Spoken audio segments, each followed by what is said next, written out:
성경 말씀 한 군데 보겠습니다. 시편 51장 5절 말씀 보겠습니다.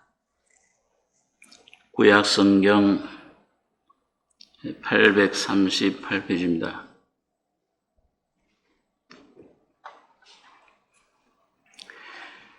시편 51장 5절로 10절까지 교독하겠습니다. 내가 죄악 중에 출생하였으며 모친이 죄 중에 나를 잉태하였나이다.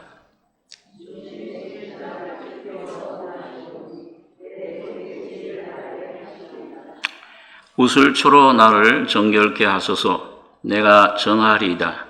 나를 씻기소서. 내가 눈보다 희리이다.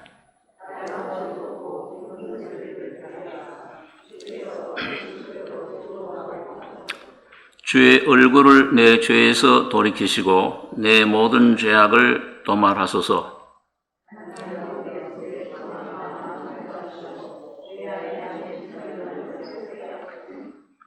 10절까지 기도하겠습니다. 오늘 이 시간에는 우리 신앙의 또 성경에서 가장 중요한 문제 중에 하나인 사람의 죄가 무엇인가? 이걸 어떤 분들은 사람병이다 그러죠. 우리 병에 걸렸을 때 먼저 병의 원인을 알아야 됩니다. 예수님께서도 의원이 건강한 자에게는 쓸데없고 병든 자에게라야 필요하다. 나는 의인을 부르는 것이 아니라 죄인을 부르러 왔다. 그러니까 우리 속에 이 영원한 참 제일 중요한 병, 사람병, 죄가 무엇인가 하는 것을 말씀을 통해 올바로 깨달을 때 은혜는 저절로 죄 많은 곳에 은혜도 넘치느니라. 저절로 오게 됩니다. 그래서 이 사람병, 그 다음에 회복되는 하나님 형상으로 회복되는 은총이 어떤가를 우리가 생각하게 될 수 있는데요. 죄는 원래 하나입니다.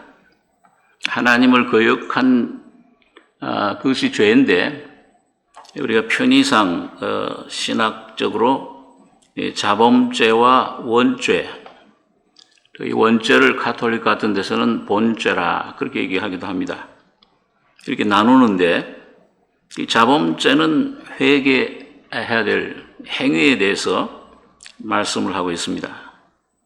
원죄라는 것은 우리 속에 아담 안에서 내 안에 물려받은 유전죄와 같은 그런 죄를 말씀하는데 이 두 가지를 다 예수님께서 십자가에서 피 흘리시고 죽으실 때 완전히 해결해 놓으셨습니다.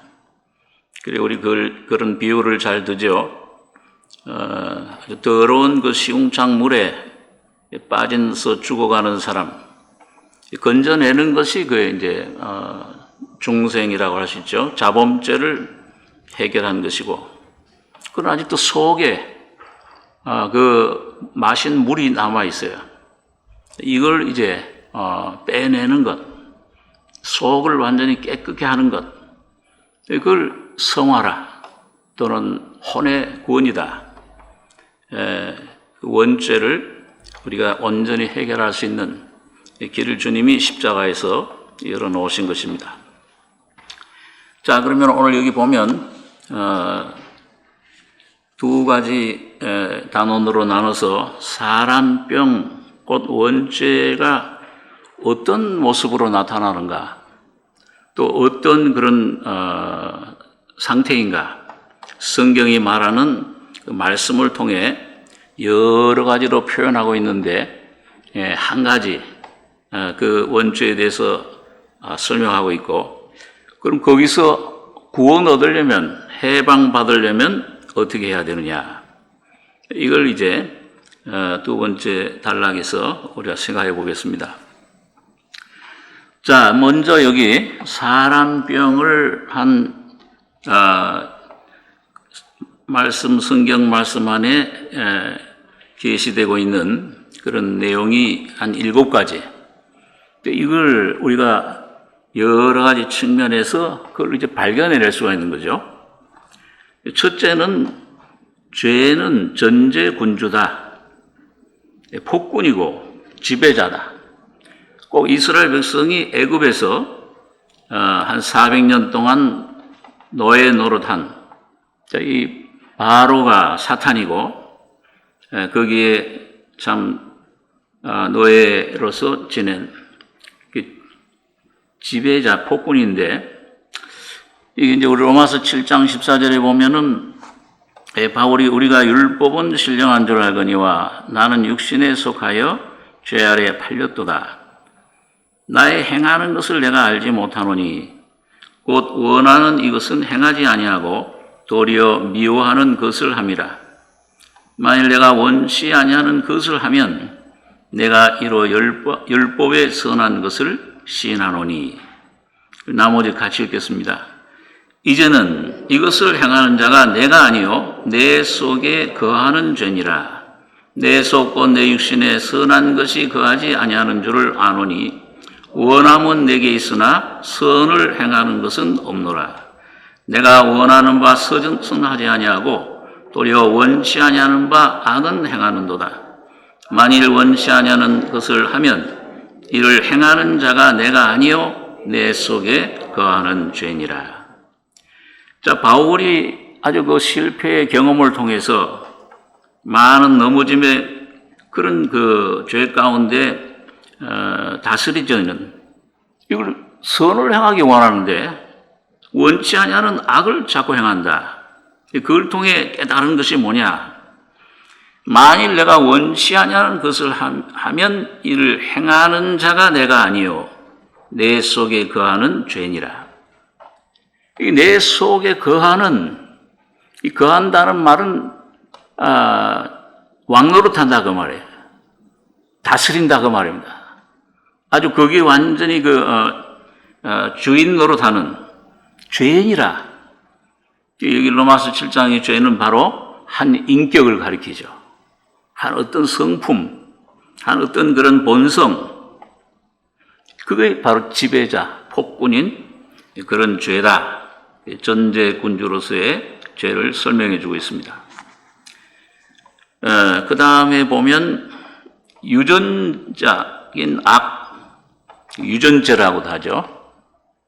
이게 옛사람에게서, 누구에게서 이걸 유전받았느냐? 우리 맨 조상 아담을 통해서 그 피가, 그 죄가 유전돼 내려온 거예요. 우리 씨가 조상이 서시면 서시, 할아버지 할머니 쭉 올라가면 그 씨가 서시듯이 원치 않는데 그냥 억울하게 이게 우리 속에 유전돼 내려온 겁니다. 그래서 우리 로마서 거기 있는 세 구절, 6장 6절, 4장 22절 한번 세 성귀를 같이 읽겠습니다. 우리가 다시 알거니와 우리 옛사람이 예수와 함께 십자가에 못 박힌 것은 죄의 몸이 멸하여 다시는 우리가 죄에게 종노를 하지 아니하려 함이니 너희는 유혹의 욕심을 따라 썩어져가는 구습을 쫓는 옛사람을 벗어버리고 너희가 서로 거짓말을 말라 옛사람과 그 행위를 벗어버리고. 옛사람, 이게 누구예요? 아담의 사람.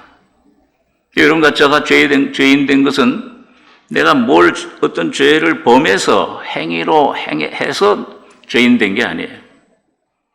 원래 아담으로부터 물려받은 옛사람, 죄가 원죄 유전죄로 말미암아 죄의 열매를 맺히는 거예요. 행위라는 건. 사과나무가 사과 열매를 맺는 것이 당연하듯이. 그러니까 우리가 여기서 더러운 것들, 욕심들, 죄의 행위들, 미움, 시기, 근심, 염려, 이거 나오는 거는 당연한 거예요. 사과 나무니까 사과 열매를 맺게 되잖아요. 그래서 이런 유전적인 악, 그 옛사람, 이건 여러분과 저의 힘으로 어떻게 할 수가 없어요. 예, 내가 어떤 박씨처럼 생각한다고, 야, 난 저 사람 박씨가 참 좋다. 저 사람처럼 됐으면 좋겠다. 암만 흉내 내고 노력해도 서씨가 박씨가 됩니까? 그게 그대로죠. 가지고 태어난 유전 죄를 밖으로 드러내는 것 뿐입니다. 그 다음에는 통일적 악이다. 이건 어떤 죄의 어떤 그런 본체. 원죄라는 건 이 죄의 본체예요. 죄의 싹은 사망이다. 로마서 6장에 이거 다 죽잖아요. 저 사람은 세상 법이 없어도 살 사람이야. 그렇지 않아요. 아무리 도덕적인 사람도, 공자도, 맹자도, 예? 석가모니도 다 죽어요. 왜? 죄의 싹은 사망이라. 이게 본질적으로 이 속의 근원이, 예, 그 악이 그 안에 아주 존재 자체가 거기 안에 있는 것입니다. 그래서 여기 골로새 2장 11절에 보면은 또 그 안에서 너희가 손으로 하지 아니한 할례를 받았으니 곧 육적 몸을 벗는 것이요 그리스도의 할례니라. 죄가 뭉쳐있다가 말이에요. 죄덩어리다가 말이에요. 우리가 은혜를 받고 점점 은혜로 성령으로 빛 가운데 깨닫게 되는 귀한 은혜는 내 자체가 죄로구나. 그걸 깨닫는 사람이 온전한 해방을 받을 수 있어요. 안 그러면 내 죄 사함 받았다. 그것도 귀하죠. 시궁창에서 나온 것도 목숨 살아난 것도 귀해. 그렇지만 이 악이 아직도 더러운 것들이 꽉 차 있어요. 통일된 죄악의 그런 모든 것들이 합쳐진 죄덩어리, 죄 자체가 나라 그 말이에요. 자, 이거 마가복음 7장 21절 23절 같이 읽어보겠습니다. 속에서 곧 사람의 마음에서 나오는 것은 악한 생각, 곧 음란과 도적질과 살인과 간음과 탐욕과 악독과 속임과 음탕과 흘기는 눈과 회방과 교만과 광편이 이 모든 것이 다 속에서 나와서 사람을 더럽게 하느니라. 또 예수님이 부분적으로 더러운 걸 이런 걸 먹었다. 손도 안 씻고 먹었다. 그게 사람 더럽히는 게 아니다. 이런 환경이나 어떤 일들 문제 이런 건 하나의 결과지. 그럼 뭐예요? 속에서 또 사람의 마음에서 나오는 것.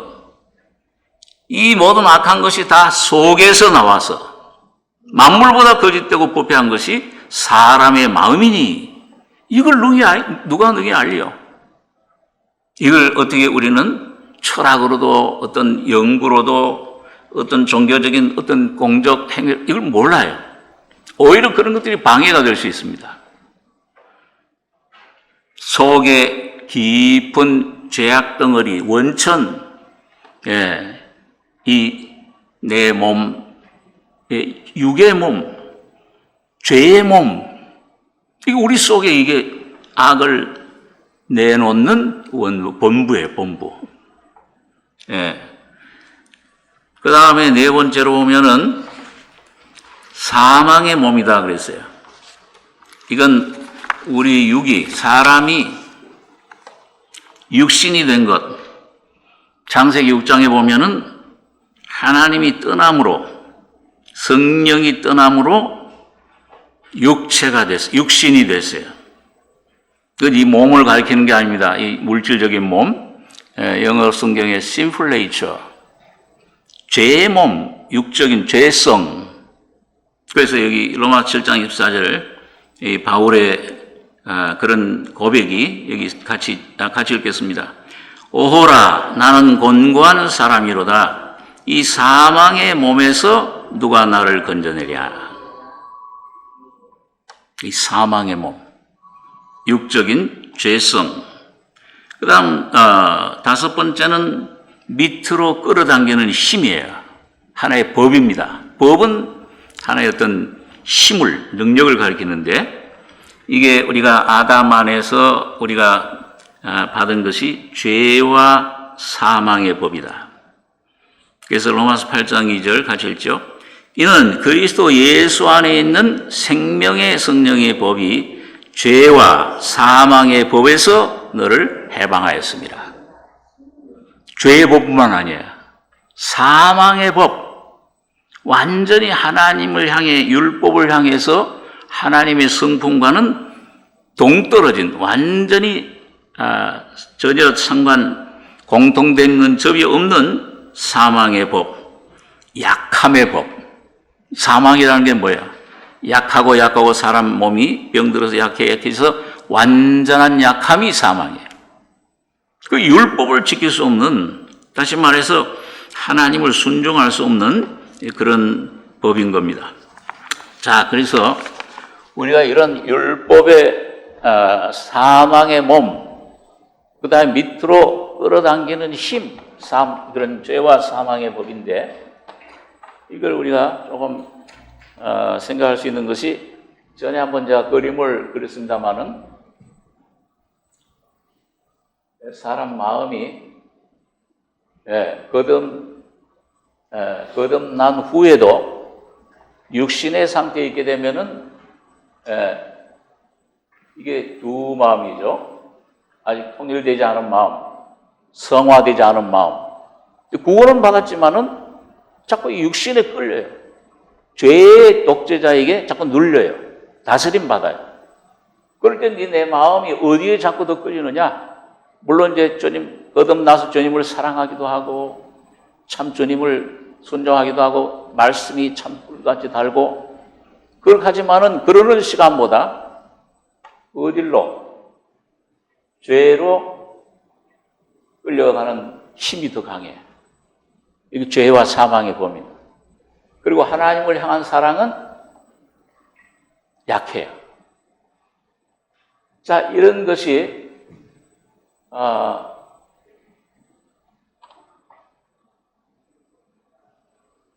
내 혼이 자아가 점점 처리되고 예수님 십자가의 죽음과 부활의 능력이 점점 내 안에 자아를 빼뜨릴 때 육신의 생각, 내 모든 죄의 힘, 내가 끊을 수 없는, 내가 이걸 온전히 한 마음으로 통일될 수 없는, 그걸 뭘 해도 어떤 노력을 해도 안 되죠.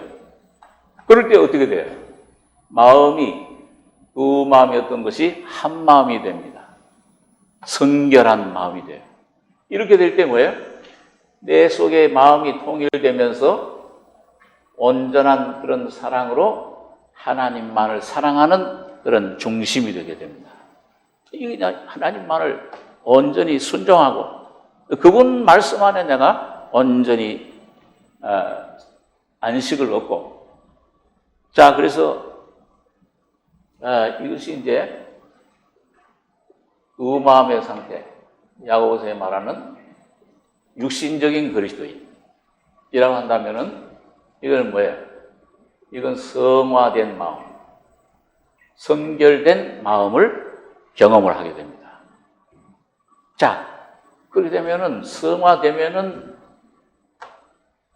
우리의 마음 생활이 어떻게 되느냐? 결과가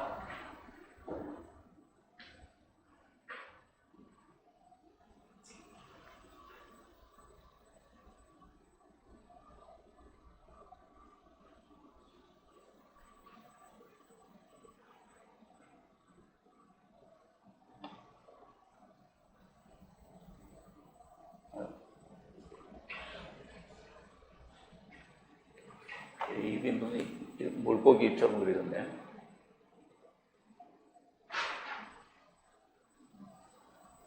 이거 뭐처럼 보이죠? 이거 뭐처럼 보입니까?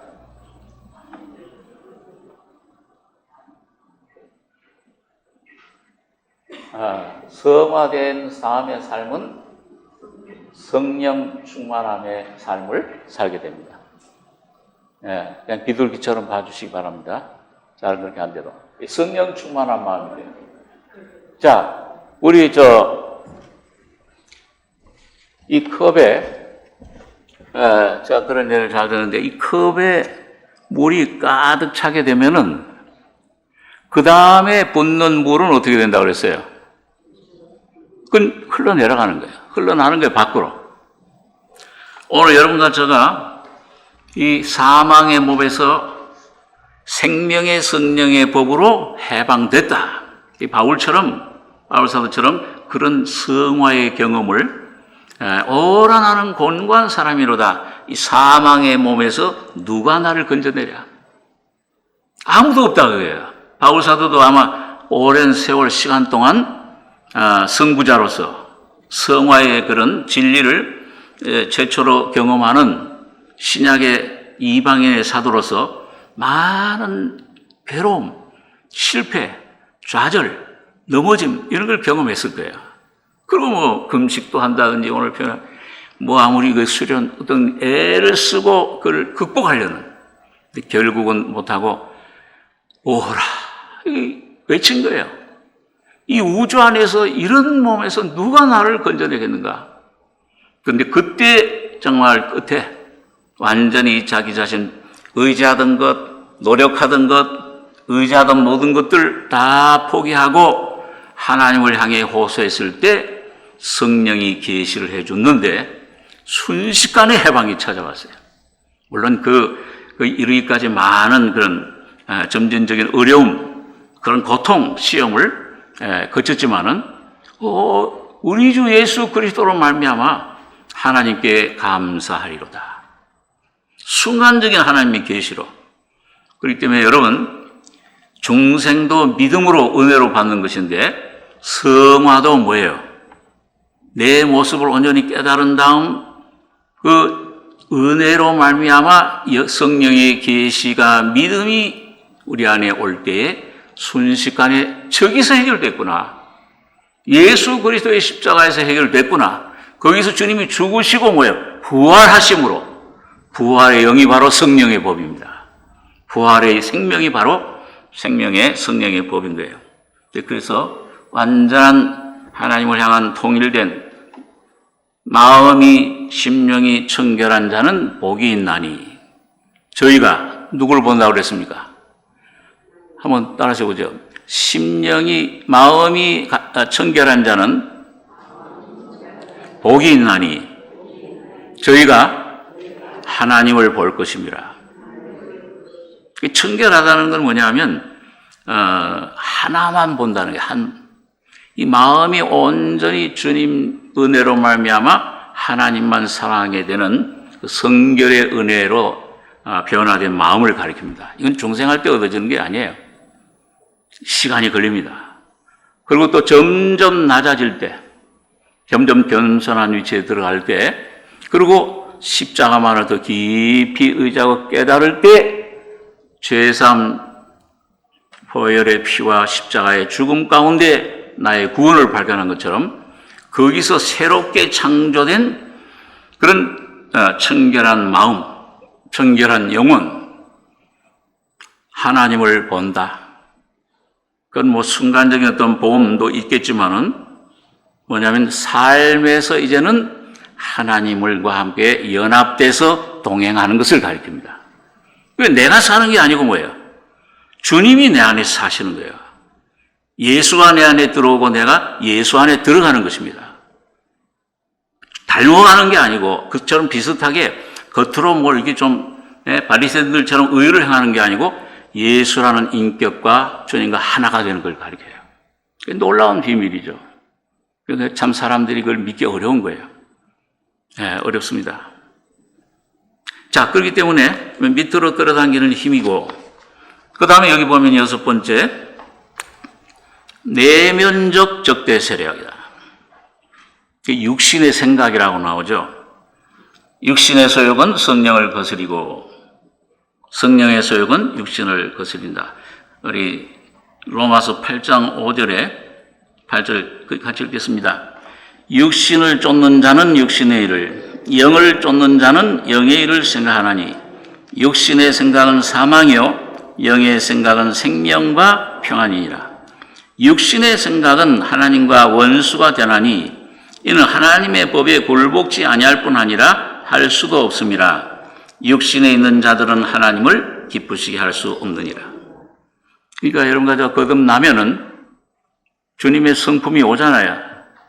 그 성품을 따라서 순종하고 말씀으로 은혜를 받고 할 때는 기뻐요. 야, 참 놀라운 하나님의 은혜를 찬송하게 되죠. 근데 그게 뭐예요? 업다운이 많아요. 네, 올라갔다 내려갔다가 이거 왜 이렇게 계속되지 않을까? 올라갔다 또 내려갔다. 그러다가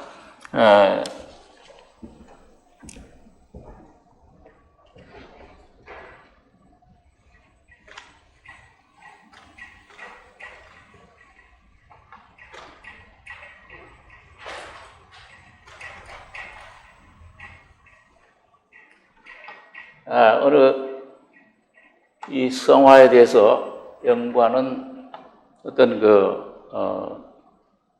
교수분이, 목사님이 그걸 이제 통계적으로 성화의 은혜를 받은 경험한 사람들의 삶을 여기 좀 듣고 통계를 낸 게 있어요. 그런데 그분이 처음 우리가 거듭났을 때, 야, 기쁘다. 그러다가 또 실패하고, 또 올라갔다 내려갔다, 올라갔다 내려갔다. 이게 광야 생활이에요. 물론 이것을 통해서 우리가 훈련을 받습니다. 아, 내 속엔 선한 것이 가지 않는구나. 그리고 이제 나라는 속에는 죄밖에 없구나. 이걸 자꾸 이제 깨닫게 돼요.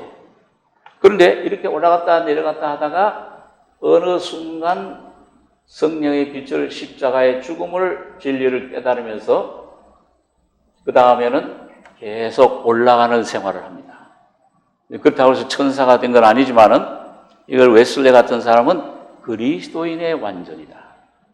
창세기 17장에 보면 아브라함이 뭐라고 했습니까? 99세 때 이제 너는 내 앞에서 행하여 완전해라. 아브라함이 자기로 많이 행했어요. 자기가 주인이 돼서 선악과의 생명이 아직도 그 안에 주인 노릇하고 있었던 거예요.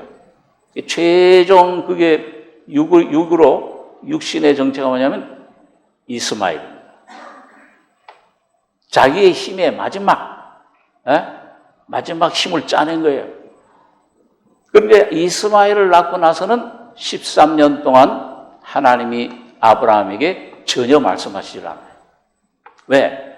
여러분과 저가 그럼 13년을 고생해야 되냐? 그게 아니고 육을 따를 때, 육을 의지할 때는 하나님이 절대 나와 함께 하지 않습니다. 아무리 교회를 100개 세우고 선교사로 나가도 소용없어요. 하나님은 내가 뭘 하는 걸 원치 않아요. 내가 뭘 말씀을 전하고 내가 뭘 어떤 그런 것을 하는 걸 전혀 기뻐하시지 않는 거예요. 그리고 그 육이 어느 날 이게 죽은 건데, 이게 죄악 덩어리인데 여기 뭘 내가 선한 걸 찾느냐? 이걸 아주 철저하게 그 십자가의 죽음 가운데 깨닫고 경험할 때, 그때 주님은 예수를, 하나님의 아들을, 나를 위해 돌아가신 예수님, 나의 죄를 용서해 주셨는데 내 속에 부활의 생명으로 와 계신 주님, 예수님, 곧 생명의 성령의 법을 내 안에 깨닫게 해주시는 겁니다. 그때 예수가 활동하시는 거예요. 나의 모든 것을 책임지시게 됩니다. 그럴 때 우리는 안식하게 돼요. 쉬게 됩니다. 예수님이 너는 수고하고 무거운 짐진 자들아 내게로 와라, 쉬게 하리라. 그 다음에 뭐예요? 내 멍에를 메고 내게 배우라. 그리하면 너희 마음이 혼이 쉼을 얻으리니. 내 멍에는 쉽고 내 짐은 가벼웁니다. 내 육신적인 상태에 있을 때는 어떤 어려움이, 환경이 좋을 때는 올라가고 말씀 은혜 깨달게 하지만 또 어려움이 오고 시험이 막 오고 욥처럼 막 모든 걸 뺏어가고 이 웬일이냐? 내려가게 돼 있어요. 내가 주저를 못해 내 마음. 바울 사도가 그런 경험을 한 것입니다. 근데 점점 올라가다 보면 이제 성결의 경험을 하고 올라가다 보면은 독수리가 날개 치며 올라간 같이 계속 그 주 안에서 쉼을 얻으리라.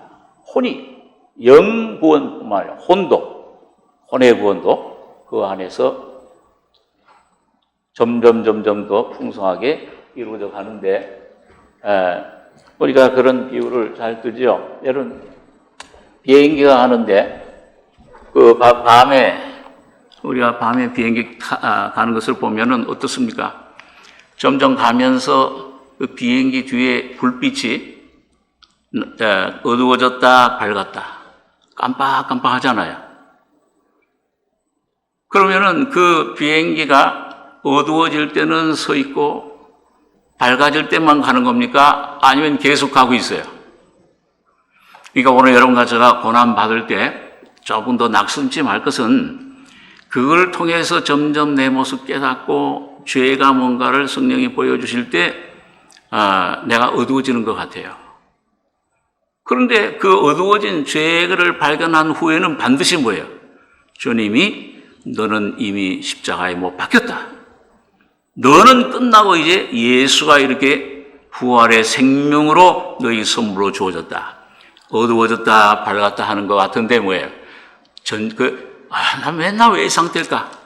그렇게 생각하지 마시고 여러분과 제가 지금 점점 하나님의 표대로 곧 그리스도 하나님의 형상으로 이루어져 가는 것을 믿으시기 바랍니다. 그때 우리 속에 성장이 있어요. 그러니까 어두움 가운데 어떤 주님이 환난을 주시면 우리가 환난 중에서 즐거워하니 환난은 인내는 연단은 뭘 이룬다고 했습니까? 소망을 이룬다. 내 안에 그리스도의 인격이 소망이에요. 그러니까 여러분 이 죄에 대해서 너무 또 집중하는데 어떤 분들은 내적인 이런 바라봄, 내적인 반성을 많이 하는 분이 있어요. 그런다고 뭐가 나아지는 게 아니에요. 성령이 여러분과 저에게 하나님 앞에 간절한 마음을 가질 때 내 모습을 보여줄 때 주여 내가 이렇습니다. 자백을 해야 되고요. 그러다 보면 뭐예요? 그 다음에는 반드시 주님이 부활의 생명으로 내 안에 점점 더 풍성하게 하시는 겁니다.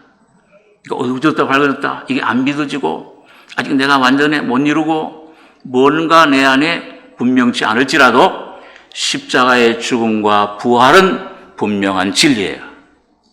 여러분 속에 계신 예수 그리스도는 완전한 하나님의 진리의 자유함을 가져다 주시는 거예요.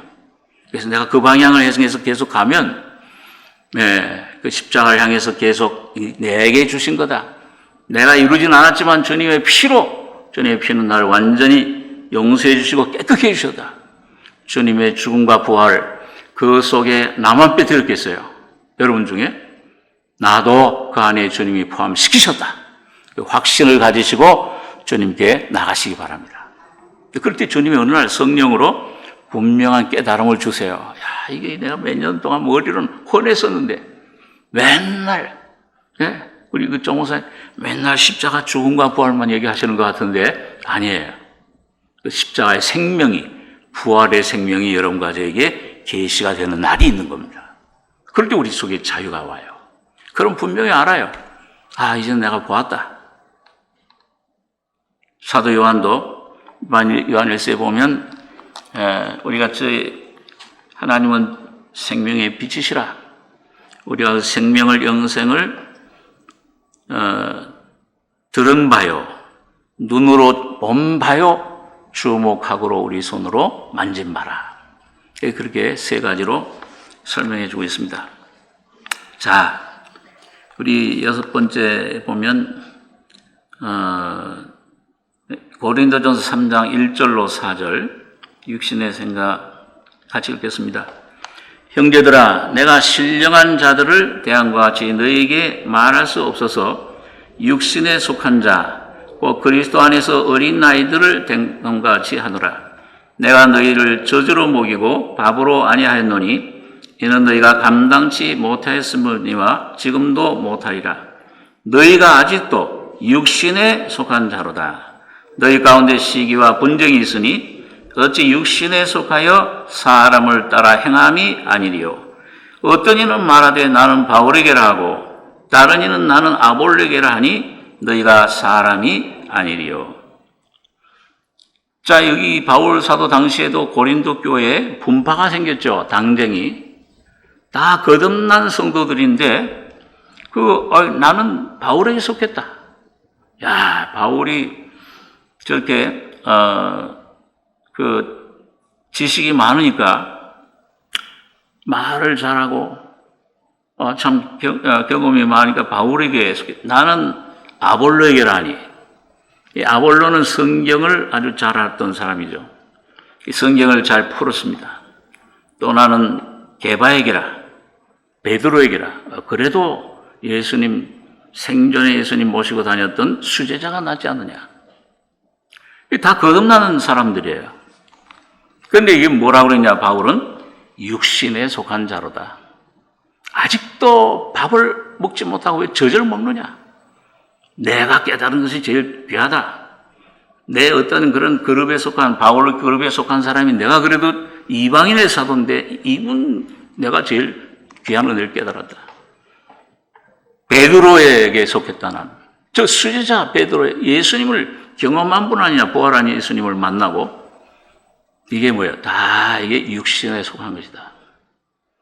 뭔가 이 파당을 지으려고 하는, 뭔가 하나님의 자녀들 속에 나는 잘났고 넌 아직도 멀었다. 이런 태도는 육신에 속한 사람, 아직도 어린아이입니다. 모든 그리스도인들을 볼 때 섬길 줄 알고 그 그리스도인들을 주님 안에서 바라볼 줄 아는 예수로 보여지는 이게 우리 심령 속에 이루어져야 됩니다.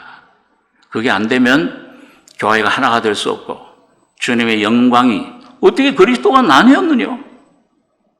바울은 무엇이며 게바는 무엇이고 베드로는 무엇이냐? 전부 육신의 장난이다. 그리스도 한 분 십자가만을 자랑하는 여러분과 저가 되어야 될 줄로 믿습니다.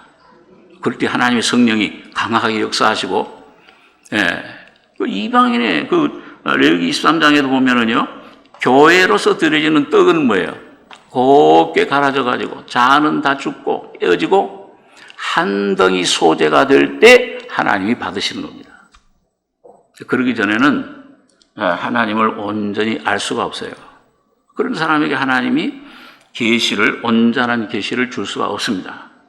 하나님의 이 시대의 숨은 비밀, 어떤 일을 할 것이냐, 모세야 이렇게 해라, 다 미리 보여주잖아요. 기본에게 야 이렇다, 너 가서 싸워라, 다 보여주잖아요. 그런 계시가 오질 않습니다. 그냥 자기 혼자 달랑 구원 받은 거, 그리고 때때로 구원의 어떤 그런 은혜 받는 경험, 베드로에게 그건 아직도 구걸하는 신앙이죠. 온전한 루키서에 보면은 이삭 줍는 신앙이에요. 보아스를 아직 못 만난 거예요. 자, 그래서 그런 육신의 생각, 이게 우리 안에서 하나님의 일을, 성령의 일을 방해하고 있습니다. 마지막으로 도덕적 부패성이에요. 이거는 우리 믿음이 있으면 야고보가 말한 대로 열매를 맺어야 된다. 빛과 소금의 역할을 해야 된다. 그래서 이걸 방해하는 것이 뭐냐? 육신입니다. 로마서 8장 8절에는 육신에 있는 자들은 하나님을 기쁘시게 할 수 없느니라. 최종 결론은 뭐예요? 육신이 처리되지 않으면 십자가에 못 박히는 죽음, 완전한 부활, 온전한 성화, 완전한 perfect sanctification, 이걸 경험하지 못하면 계속 거듭났어도 육신에 속한 삶을 살게 되고 뭔가 하나에 사로잡히게 됩니다. 뭔가 하나님보다 숨겨져 있는 그런 우상이 있어요. 아간과 같이 가나안 땅에 못 들어가는, 승리하지 못하게 하는 여러분과 저의 아간이 무엇인지, 내가 아직도 예수님 외에 예수님을 위한 사역도 우상이 될 수 있어요. 예수님을 위한 봉사도 우상이 될 수 있어요. 그럼 뭔가 내 어떤 자녀도, 어떤 손자도, 어떤 그런 것들이 예수님이 그래서 마지막 베드로 사도가 관문을 통과할 때 뭐라고 했습니까? 네가 이 사람들보다도, 이 12제자, 이거 사랑해야지. 그런데 아직도 네가 네 자신이 처리된 너에게서 나온 사랑, 이 사람들보다 너 사랑, 육신의 사랑보다, 아담의 사랑보다, 너 자아의 사랑보다도 나를 온전히 사랑하느냐? 이게 최후의 질문이에요. 그렇게까지 많은 다스림을 받게 됩니다. 어떤 가정에 어떤 환경에서 어려움을 자꾸 보내요. 우린 잘 깨닫지 못하죠. 발람의 나귀처럼. 근데 여러분의 눈이 밝아져서, 내가 뭘 아직도 붙잡고 있는가. 명예. 어떤 세상에서의 명예도 있지만, 교회에서 명예. 나를 높여주는 거. 제일 하나님이 아주 미워하시는 것이라고 그랬어요. 사람에게 칭찬받는 것은 하나님에게서는 미움을 받는 것이라. 두 가지 동시에 있을 수가 없어요. 사람에게 인정받으려고 하는 거. 뭔가 사람에게 칭찬받으려고 하는 거. 뭔가 사람이 인정받으려고 하는 거. 이런 마음이 그런 좋은 봉사, 좋은 일을 전도하지 말라는 게 아니고 중심의 그런 마음이 아직도 깨어지지 않으면은 하나님은 그 사람을 온전히 붙들어 사용하실 수 없고 여러 많은 시간을 통해서 많은 어려움을 겪습니다. 주님이 자꾸 손을 대시는 거예요. 나의 자녀에게, 나의 가정에게 아직도 내가 주님 안에서 해결되지 못한 내 가정 문제, 물질 문제, 어떤 시간 문제, 어떤 자녀, 어떤 그런 사람 문제, 어떤 것들 해결하지 못한다고 한다면은 그것은 나에 머물러 있는 겁니다. 나로부터 시작하는 거예요. 여러분과 저의 삶은 날마다 이것은 십자가에 넘기고 나는 날마다 죽노라 하는 그런 십자가의 능력 가운데 나는 날마다 속이 새롭도다. 부활의 예수가 날마다 살아나는 이런 삶이 되셔야 됩니다. 그러면 그 주님이 여러분과 저의 모든 문제를 내가 해결했지 못한 문제. 저도 저희 집안에서 미국에서 한 2년 가까이 해결 못했던 문제. 내가 하려고 이게 내가 한 게 이젠 안 됩니다, 주님. 목사 가정이 안 됩니다. 그런데 주님께 통회하고 주님 앞에 완전히 자복하고 나를 내려놨을 때 일주일 만에 해결해 주시더라고요. 하나님의 은혜가 놀랍구나. 여러분과 저의 가족을 위해서도 여러분 주위에 있는 사람들 위해서도 여러분 자아를 온전히 내려놓으시기 바랍니다. 이런 문제 저런 문제 오더라도 거기에 주목지 마시고 내가 어떤 수단 방법을 해결하려고 하지 마시고 오직 한 가지 예수 그리스도와 십자가만을 구하시기 바랍니다. 그게 실제가 되면은 주님이 내 안에서 날마다 예수의 생명이 우리 산자가 항상 우리 예수의 죽음에 넘기움은 예수의 생명도 예수의 인격이 성령의 능력이 우리 안에서 우리 육체를 통해 역사하게 하려 함이라. 영뿐만 아니라 혼으로 내려와서 성화되고 충만해질 때 성령은 환경을 지배하기 시작합니다. 나를 통해서. 여러분과 저와 그런 귀한 인격이 되시길 바랍니다. 자, 그 다음에 갈라디아서 5장 16절 21절 읽겠습니다. 내가 이루노니 너희는 성령을 쫓아 행하라. 그리하면 육체의 욕심을 이루지 아니하리라. 육체의 소욕은 성령을 거스리고 성령의 소욕은 육체를 거스리나니 이 둘이 서로 대적하므로 너희 원하는 것을 하지 못하게 하려 함이니라. 너희가 만일 성령의 인도하시는 바가 되면 율법 아래 있지 아니하리라. 육체의 일은 현저하니 곧 음행과 더러운 것과 호색과 우상 숭배와 술수와 원수를 맺는 것과 분쟁과 시기와 분냉과 당 짓는 것과 불리함과 이당과 투기와 술 취함과 방탕함과 또 그와 같은 것들이라.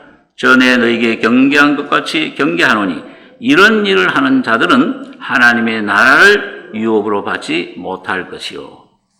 자, 이런 육신에 사로잡혀 있으면 육신의 열매가 자꾸 나와요. 내가 원치 않아도 겉으로 열매를 맺는 겁니다. 현저하다 그랬어요. 아직도 내가 처리하지 못한 죄, 아직도 내가 어떤 형제를 용서하지 못한 죄, 아직도 내가 뭔가 이 욕심을 그런 명예를 그런 걸 얻으려고 하는 죄, 사람 앞에 높임을 받으려고 하는 죄, 이런 것들이 나를 붙잡고 있으면은 성령이 하나님의 생명이 내 영에서부터 혼으로 표현이 안 돼요. 그런데 이걸 십자가로 처리하면은 영에 계신 예수님이 혼에 충만하게 표현이 되고 그게 가나안 땅이에요. 그 육체에 곧 이 삶을 통해서 몸에 어떤 육신의 모든 생각, 어떤 그런 역시 영의 생각으로 그런 것으로 바뀌면서 안식과 평안과 감사함과 치유의 역사가 일어나게 됩니다.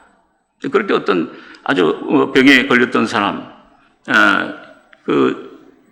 인간의 의학으로 해결 못하는 병도 그 말씀이 들어와서 나에게 충만해지면, 나를 통해 예수가 표현되면 영혼, 몸도 치유돼 버려요.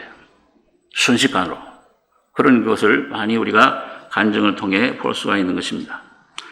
자, 그러면 어떻게 하면 회복의 길을 우리가 갈 수 있느냐? 해방을, 죄에서, 사망의 몸에서 모든 이런 육신의 생각, 해방받을 수 있느냐? 거기에는 파괴하심과 건설하심이 있어요. 소극적인 측면과 그 다음에 적극적인 그런 성화의 측면이 있습니다. 네, 우리 한번 예레미야 1장 10절 다 같이 한번 같이 읽겠습니다. 보라, 내가 오늘날 너를 열방 만국 위에 세우고 너로 뽑으며 파괴하며 파멸하며 넘어뜨리며 건설하며 심게 하였느니라. 에레미야 선자가 증거한 내용이 이거예요. 열방의 선자로 세운 목적은 뽑으며, 이 원죄, 뿌리죄, 이거 뽑아버리고 파괴하며, 내가 세웠던 모든 내 공로, 내 자랑, 내 자기 연민, 뭐 이런 것들, 추구하는 것 파괴시켜버린다. 예수만 남을 때까지.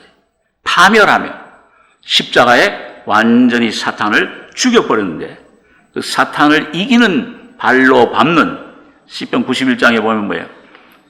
네가 너 사자와 뱀의 머리를 밟으며, 누가복음 10장에 보면 뭐예요? 내가 너희를 뱀과 정갈을 밟으며 원수의 모든 능력을 제어할 은세를, 제어할 권세를 너희에게 주었으니 너희를 해할 자가 결단코 없으리라. 가족의 문제, 내 어떤 그런 자녀의 문제, 내 어떤 그런 사업에 주님이 내게 맡겨주신 모든 일들, 사명, 이것들을 뭐예요? 전부 그것들 사탄의 역사를 파멸. 요한일서 2장에는 그런 말씀 있잖아요. 청년,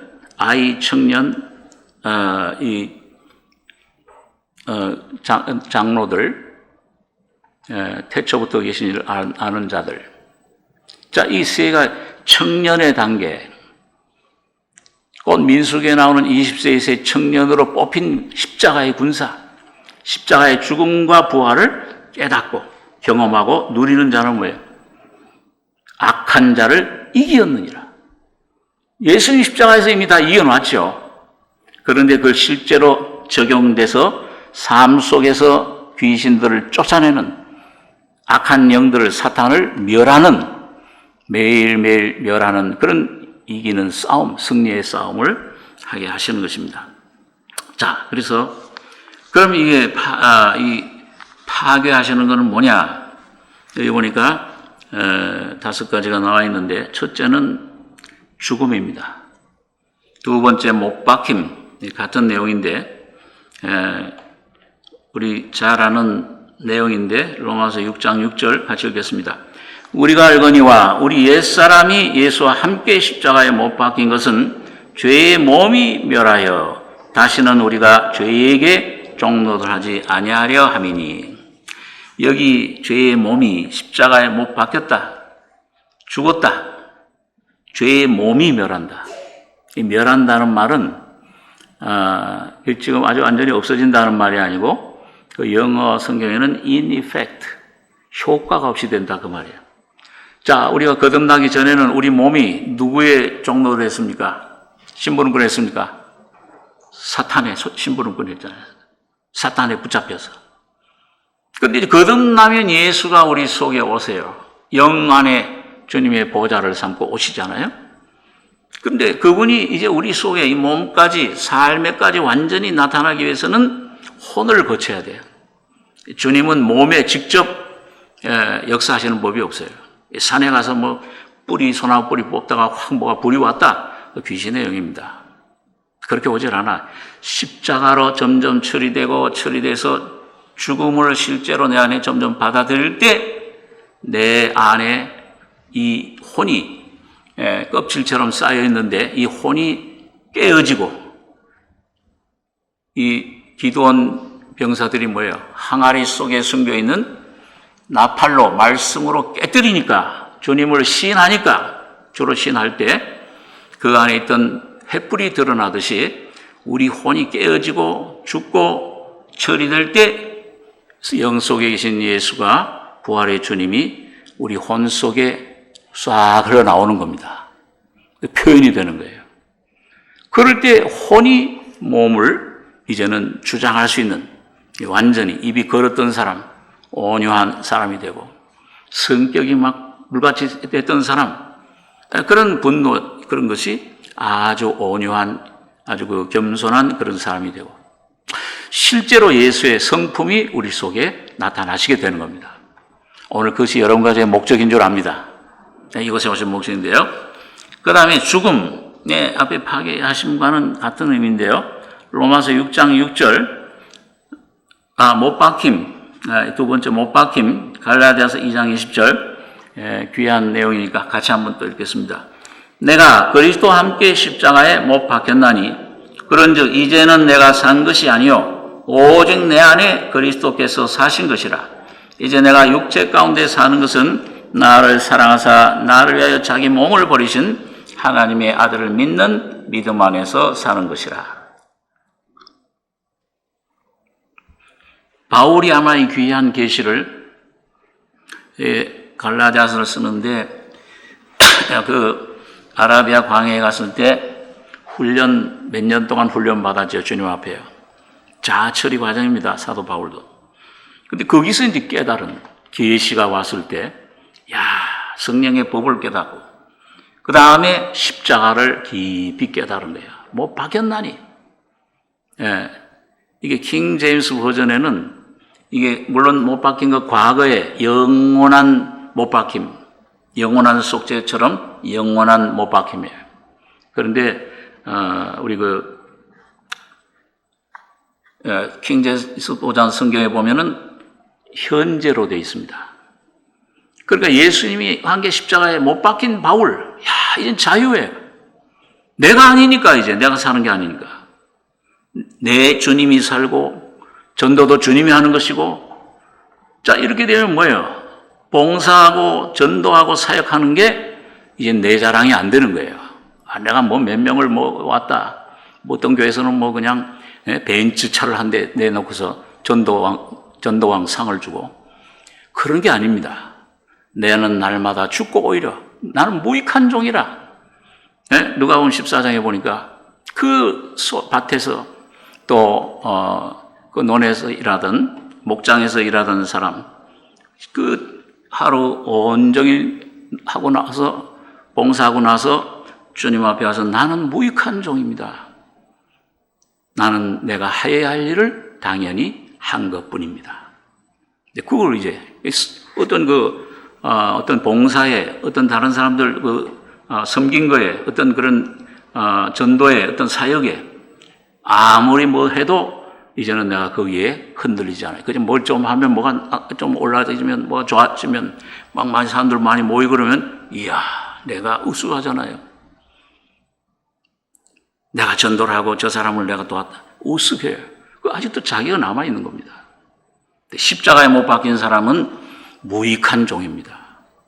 은혜를 받을수록, 하나님 봉사를 더 많이 할수록 점점 깨닫는 것이 나는 아무것도 할 수 없는 무익한 종입니다.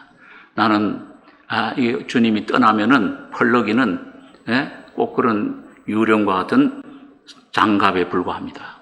주님이 들어오실 때만, 주님이 함께 하실 때만 거기에 온전한 성령의 역사가 있습니다. 자기에게서 벗어나는 거예요. 자, 그래서 못 박힌 그리스도의 할례로 이렇게 또 표현을 하기도 하죠. 골로새 2장 10. 또 그 안에서 너희가 손으로 하지 아니한 할례를 받았으니 곧 육적 몸을 벗는 것이요 그리스도의 할례니라. 이걸 바울 사도가 구약 시대 할례 그걸 오해할까봐 12절부터 우리가 예수님의 죽으시고 부활하심 세례로 말미암아 죽고 장사됐다. 그리고 부활했다. 이걸 이제 설명을 해줍니다. 침례예요. 예수님의 죽으심과 부활하심. 그 놀라운 진리가 실제가 여러분과 저의 삶에 날마다 계속돼야 돼요. 나는 날마다 죽고 자기를 부인하고. 바울 사도가 그래서 나는 날마다 죽노라. 이게 자랑이었죠. 바울 사도의 최대의 자랑. 그리고 그러면 이어서 죽기만 하면 저절로 부활은 따라오니까 나는 날마다 살아나노라. 부활하노라. 내 속은 날마다 새롭도다. 날마다 그 은혜를 얻게 된 것을 봅니다. 그 다음에 성전 청결. 이건 예수님께서 요한복음 2장에 물로 포도주를 만든 다음에 예루살렘 성전에 올라가서 안에 죽은 짐승이 못 들어오는데 그 산, 염소, 소 다 쫓으시고 돈 장사하는 돈 바꾸는 사람 상을 엎으시고 비둘기는 날아가니까 가져가라. 내 아버지 집으로 장사하는 집을 만드시고 노끈으로 채찍을 만드셔서 오늘 우리가 여러분과 제가 물을 변해 포도주, 피 죄사함의 은혜를 받은 다음에는 그때 성령이 오시는 성령은 지금도 하나님이 사랑하는 자를 징계하시나니 내 아들아 주께 징계받을 때 가볍게 여기지 말고 채찍 맞을 때 그걸 가볍게 여기지 말아라. 하나님 사랑하신 자 징계하시고 받으시는 아들마다 채찍질 하신다. 그래서 여러분들과 여차오게 오는 모든 어려움, 질병, 염려, 어떤 그런 문제, 그런 사람, 일 이런 모든 것은 주님이 여러분과 저를 은혜를 더 주시기 위해서 내 육은 깨뜨리고 내 안에 예수를 더 풍성케 온전히 하기 위해서 오는 주님의 양식인 줄 은혜의 축복인 줄 믿으시기 바랍니다. 변장된 축복이에요. 자, 그 다음에 우리 마지막으로 보니까 벗어버림이에요. 예, 이제 이걸 처리하면 십자가로 하면 이 벗어져요. 얼매기 쉬운 죄, 그 자아 옛사람을 히브리서에서 그렇게 바울 사도가 표현하고 있는데 이게 점점 벗어져 버려요. 자유를 얻어요. 그래서 벗어버림, 예, 두 성경지를 같이 읽겠습니다. 너희는 유혹의 욕심을 따라 썩어져가는 구습을 쫓는 옛사람을 벗어버리고 너희가 서로 거짓말을 말라 옛사람과 그 행위를 벗어버리고 옛사람이 자아가 벗겨지면서 자유를 얻으면서 모든 행위, 내 삶의 여러 행실에 삶의 모든 분야에서 빛과 소금의 역할을 할 수가 있게 되고 영혼을 살리는 그런 귀한 어부가 될 수 있는 것입니다. 자, 그러면 여기 마지막 건설하심 적극적인 측면에서 여기 한 4가지가 나오는데요. 첫째는 벗으니까 그럼 어떻게 해야 돼요? 스가랴 3장에 보면 그 더러운 옷을 입고 있는 대제사장 여호수아에게 더러운 옷을 벗겨버리라. 그런 다음에 어떻게 해요? 새 사람을 입어야 돼요. 벗으면 입혀지는 거예요. 이게 참 이상하죠. 영적인 법칙은 먼 나라에서 허랑방타 돌아온 그 방탕한 그 탕자, 아버지가 나를 품고 내 아라로 벗어서 이게 돼지 치다가 왔으니까 얼마나 이 냄새가 나겠어요, 옷에. 주님은 그것을 벗기고 제일 좋은 옷을 내다가 입혀라. 제일 좋은 옷이 뭡니까? 잘 생각한다면 예수님 하시면 돼요. 그러면 99%는 맞아요. 입히라는 말은 뭐예요? 벗겨야지. 목욕을 시켜야지. 예수님 피와 십자가의 죽음 가운데 벗기면 그 다음에 하나님을 따라 의와 이건 하나님의 온전한 율법을 다 완성했다는 그런 자로 보여주시는 거예요. 진리의 거룩함으로 곧 예수 그리스도의 거룩함 주님의 성품으로 지으심 받은 새 사람을 입으라. 바로 새 사람이 바로 여러분과 저의 새 모습, 새 창조물. 그리스도 안에 있으면 새로운 피조물이라 이전 것은 지나갔으니 바로 새 것이 되었다. 곧 예수 그리스도십니다. 그러니까 요즘 조 목사님이 설교하는데 그러잖아요. 내가 예수를 믿으면 안 된다. 그럼 벌써 1대1이에요. 따로 떨어져 있어. 거듭은 날 수 있는데, 거듭났지만은 삶의 괴리가 있어요. 두 마음이 돼요. 예수님과 십자가의 죽음 가운데 완전히 하나 돼서 나는 죽고 벌써 예수로 새 사람으로 옷 입을 때 예수와 하나가 되는 겁니다. 그분이 안에 살아가시는 거예요. 자, 그 다음에 풍성한 생명이에요. 주님이 우리의 새 사람이 되시면 요한복음 10장 10절 같이 읽겠습니다. 도적이 오는 것은 도적질하고 죽이고 멸망시키려는 것뿐이요 내가 온 것은 양으로 생명을 얻게 하고 더 풍성히 얻게 하려는 것이라. 예, 양으로 생명을 얻게 하고 영의 구원, 예, 중생 거듭남이죠. 더 풍성히 얻게 한다. 풍성한 생명, 내 혼을 채우는 혼의 구원, 성화의 구원을 말합니다. 그 다음에는 온전한 사랑을 이루어요. 자, 요한일서 4장 18절 같이 읽겠습니다. 사랑 안에 두려움이 없고 온전한 사랑이 두려움을 내어 쫓나니 두려우면은 형벌이 있습니다. 두려워하는 자는 사랑 안에서 온전히 이루지 못하였느니라. 요한일서 1장에도 보면 온전한 사랑에 대해서 얘기하는데 이건 성결운동을 주도했던 18세기에 요한 웨슬레와 찰스 웨슬리, 그 동생이죠. 가장 즐겨 쓰던 말입니다. 온전한 사랑을, 성화라는 건 온전한 사랑을 이루는 것이다. 그래서 두려움이 없어진다. 하나님 앞에서 환경에서는. 예, 그전에 문제 오면 뭐가 오면 두려워하는데 이제는 죽음에서 살아난 부활의 생명, 죽음을 초월한 생명, 모든 것들 초월한 부활 승천하신 보호자에 앉으신 그리스도의 생명이 온전한 사랑입니다. 그분만이 온전한 인격이에요. 그분으로 사는 것인데, 그래서 우리 원초적인 죄악에, 왜 죄악이 어디서 나오느냐? 창세기 3장에 보면은 아담도 그렇죠. 하나님이 어디 있느냐 찾을 때 뭐예요? 두려워하여 숨었나이다. 이게 무화과 나무 잎으로 엮어도 부끄러움을, 두려움을 감출 수가 없어요. 양심의 두려움. 그 양심의 두려움, 여기서부터 모든 염려, 불안, 근심, 미움, 시기 이런 죄들이 솟아나오는 겁니다. 그러니까 그 심리학자들도 그 얘기를 하는 거예요. 의사들도 마음 치료, 우리 속에 있는 깊은 두려움에서 모든 죽음의 세력이, 염려, 두려움이 나오는 것이다. 오늘 여러분과 제가 이걸 없앨 수 있습니까? 제가 늘 그런 말씀하지만은 성경에 가장 많이 나오는 단어 중에 하나가 두려워하지 말라. 어떤 분이 또 아주 그걸 참 대단한데 그 성경을 전부 찾아가 신구약 성경에 두려워하지 말라는 말이 365회 나온대요. 그러니까 여러분과 뭐예요? 매일 하루 한 번씩 두려워하지 말라 하는 음성을 들을 필요가 있어요. 그 어디서 나오는 거냐? 온전한 두려움, 내가 쫓는다고 그랬잖아요. 여기 온전한 사랑의 두려움을 내가 쫓나니, 여러분과 제가 온전한 사랑, 십자가의 내 자아의 죽음, 몇 사람 벗어버리고, 이 아담의 사람이 완전히 십자가에 소멸된 그 은혜를 여러분과 제가 듣고 깨닫고 그 성령의 능력을 힘입을 때 두려움에서, 자아에서부터 해방을 얻게 되는 것입니다. 자, 그 다음 마지막 안식에 들어가게 됩니다. 이것들은 좀 이제 적극적인 면에서의 새 사람 입는 과정은 우리가 한 번 더 다음 주인가요? 한번 생각하게 될 겁니다. 안식에 들어가요.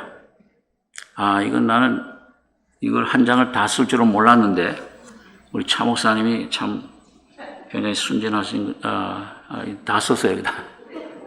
다 읽을 시간 없고 여러분들 가서 읽으시고요. 여기에는 두 가지 안식이 있습니다. 성경에 창조의 안식과 구속의 안식이에요. 영적인 안식. 물질적인 첫 번째 안식은 뭐예요? 여기 4절에 보면은 3절 4절에 보면 이미 믿는 우리들은 저 안식에 들어가는도다. 그 말씀하신 바와 같으니 내가 노하여 맹세한 바와 같이 저희가 내 안식에 들어오지 못하리라 하셨다 했으나 세상을 창조할 때부터 그 일이 이루었느니라. 6일 창조하시고 쉬었다고 그랬어요. 4절 읽겠습니다. 같이. 제7일에 관하여는 어디 이렇게 일렀으되 하나님은 제7일에 그의 모든 일을 쉬셨다 했으며, 피곤해서 쉬신 게 아니잖아요. 주님 모든 걸 다 완성하신 다음에 참 심히 보기 좋다. 예, 그 흙으로 만들어진 하나님이 들어가실 수 있는 형상이 이루어진 사람을 보고 이제 다 이루었다. 그 나머지 단계 이제 하나님이 들어가시기만 하면 되는 건데 그만이 사탄이 미리 들어갔죠. 그러니까 이게 이제 창조의 안식이고 다 이루었다 하셨는데 다 이루니라. 그 다음에 두 번째 안식은 영적인 안식, 두 번째 구속의 안식입니다. 9절 10절 같이 읽겠습니다. 그런즉 안식할 때가 하나님의 백성에게 남아있도다. 이미 그의 안식에 들어간 자는 하나님이 자기 일을 쉬심과 같이 자기 일을 쉬느니라. 이거는 영적인 창조. 십자가에서 다 이루었다 하실 때 죄로 타락된 죄와 죽음과 세상 권세, 마귀 권세, 이 모든 자의 권세를 다 깨뜨려 버리신 거예요. 이게 실제가 될 때 말씀으로 믿음으로 그 안식에 그 온전한 자유를 얻을 때 이미 그 안식에 들어간 자, 이 성화된 자, 혼의 구원이 이루어진 자. 나는 혼의 구원이 온전히 이루어졌느냐? 지금도 날마다 죽노라. 이런 귀한 은혜 가운데 전진하고 있느냐? 그거는 각자 여러분 양심에서 대답하시기 바랍니다. 그런데 이런 그의 안식에 들어간 자는 하나님이 자기 일을 쉬심과 같이 자기 일을 쉬느니라. 예수님께서 요한복음에서 아버지께서 일하시니 나도 일한다. 그렇게 말씀하고 계십니다. 오늘 모든 내 죄에서 나오는, 내 자아에서 나오는 염려, 근심, 내가 뭘 하려고 하는 이런 율법, 이런 죄의 법, 사망의 법에서 내가 쉬고 있느냐? 나라고 하는 존재에서, 나의 모든 하는 일, 생활에서 쉬고 있느냐?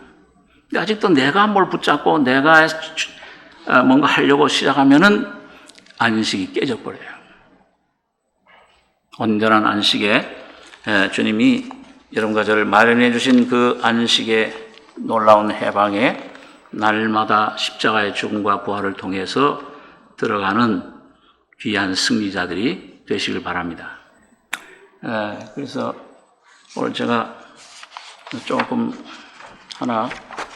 이 안식에 들어가는 것 세 단계를 조금 첫날 말씀드렸던 거를 잠깐 우리가 도표로 한 번 더 한 1, 2분 생각해 보고 마시는데요.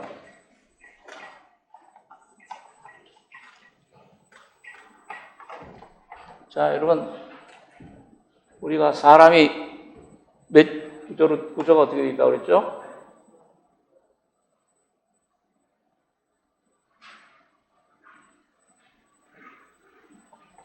맨 안에 뭐예요? 영. 그 다음에 혼, 몸으로 되어 있습니다. 중생 다 하셨죠? 좀 별로 힘이라. 거듭나셨죠, 다? 네. 이거 잘 안 들립니까? 잘 들려요? 근데 왜 저녁들을 안 오셨나? 소리가 힘이 없어요. 자, 영, 혼, 몸의 구원을, 영의 위치, 혼의 위치, 몸의 위치를 첫날 생각했는데, 자, 오늘,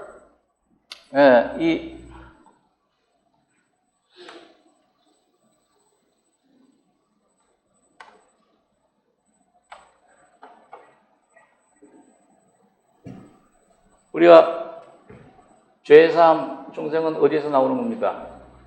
애굽에서, 광야 생활에서 훈련받고 십자가 깨지는 삶, 그 다음에 가나안 땅, 우리 혼이 구원받아서 온전히 주님과 하나 되는, 연합되는 삶, 그때 이제 홍해를 거쳐요. 침례받죠. 그 다음에 요단강을 건넙니다. 자, 그래서 애굽에서 주님 피로 구원받아요. 홍해 침례를 거쳐서 광야에서 십자가의 죽음과 십자가의 훈련을 통해서 혼이 구원받아요.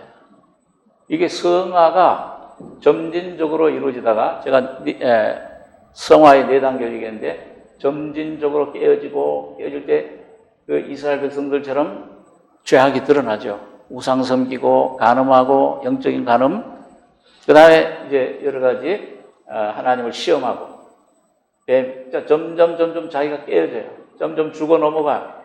다 여기서 온전히 죽음의 역사가 끝나면 그 다음에 온전한 구원, 온전한 성화, 성화의 구원을 받을 때 요단강을 건너갑니다.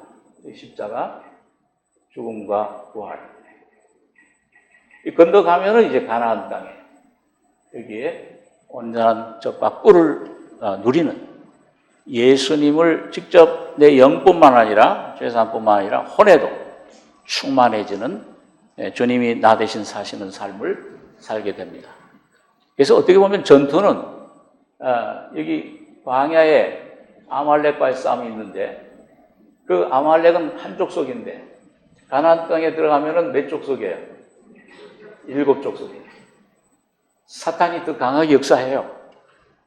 믿는 사람들을 향해서 막 공격하고 어떤 사고도 나게 하고 막 어떤 질병도 보내주고 막 시험을 보내주고 욕처럼. 그런데 여기서는 내가 싸워요. 힘들어요. 그래서 주님이 도와주시는 거예요. 모세가 손을 들듯이 대제사장으로서 우리를 도와주십니다. 우리가 주님을 붙잡으면 따라가면 그 다음에 가나안 땅에서는 누가 이 싸움을 싸워주느냐? 나는 이제 죽어 없어졌잖아. 누가? 예수님이, 생명의 성령님이 나 대신에 싸워주기 때문에 여기에는 뭐예요? 악한 하나 내 안에 자아를 발견하기 위해서 패배하게 한다면 백정백승이야. 누가 싸우니까요? 예수 그리스도께서 싸우십니다. 여호수아 5장에 보면은 그 가나안 땅에 처음 들어왔을 때 여호수아에게 누가 나타났어요? 군대 장관이 나타났잖아요. 총사령관이. 예? 계엄사령관. 예, 어제 계엄사령관이 잠깐 떴다가 졌는데, 예, 계엄사령관. 우리 안에 예수님은 모세에게 나타날 때는 그 떨기나무 가운데 나타나서 손에 발에 신을 벗으라. 그런데 이 칼을 들고 나타난 이 한 군인은 아주 빛이 광채가 나서 놀라운 존재예요. 그 여호수아가 넌 우리를 왜 하느냐? 대적을 왜 하느냐? 했으니까 너도 아니고 저 대적도 아니고 나는 여호와의 군대 장관으로 이제 왔느냐. 여러분과 저의 삶에 날마다 이 가나안 땅에서 여호와께서 군대 사령관이 되시고 목자가 되시고 온전한 주님의 놀라운 지도자가 되셔서 여러분과 저의 삶에 놀라운 충만한 안식의 삶이 이루어지길 바랍니다. 기도하겠습니다. 걸어가신 아버지, 이 저녁에 참 주님의 성화를 이루는 삶이 무엇인지, 거기에 방해되는 죄, 육신이 무엇인지 생각해 봤습니다. 또 그것에 탈출하는 해방되는 길이 어떤 것인지를 옛사람은 벗어버리고 새사람을 잇는 귀한 은혜 십자가를, 죽음을, 부활을 우리에게 계시해 주심을 감사합니다. 우리의 삶이 헛된데 이 시간과 내 생명력 이런 데 낭비하지 않게 하시며 지혜로운 다섯 처녀처럼 날마다 주님의 십자가에 죽고 성령의 법이 기름이 흘러 넘쳐서 예수와 연합되는 귀한 삶을 살 수 있도록 주님 축복해 주시옵소서. 성령으로 이루어 주실 줄 믿고 감사하며 예수님의 이름으로 기도하옵나이다. 아멘.